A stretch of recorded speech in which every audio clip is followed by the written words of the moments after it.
Iba't ibang kwento ng inspirasyon at dedikasyon ang nasaksihan natin sa Give a Gift Alay sa Batang Pinoy Christmas Project ng GMA Kapuso Foundation.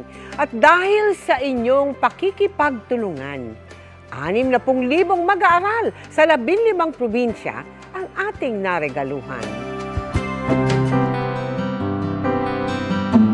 Dito sa Guimaras Island, matitikman daw ang pinakamatamis na mangga, kaya naman tinagurian itong Mango Capital ng bansa. Pero ang magsasaka ng mangga na si Francisco, hindi raw sing tamis ng kanilang inaani ang kinikita tuwing tag-ulan. Nasa 400 piso lang kada araw ang kanyang naiuuwi sa pamilya, kulang panustos sa 3 niyang anak. Dumating yung ulan, nasisira yung mga bulaklak. Okay lang kung mag-init ng mag-init.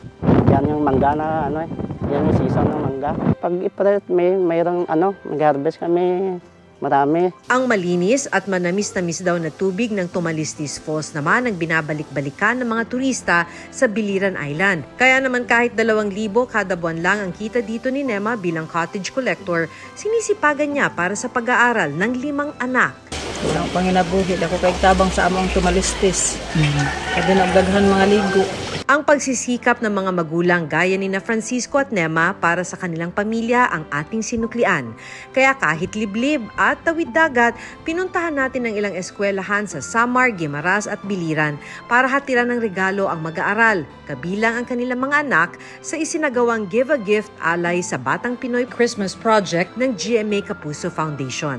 Binigyan rin natin ng regalo ang mga anak ng mga inmates sa Cebu City Jail Female Dormitory.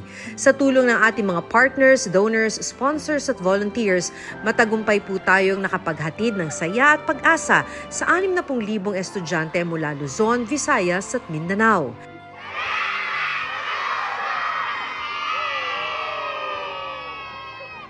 Sa nais makiisa sa aming project, maaaring magdeposito sa aming bank accounts o magpadala sa Cebuana Luwilier. Pwede rin online via GCash, Shopee at Lazada.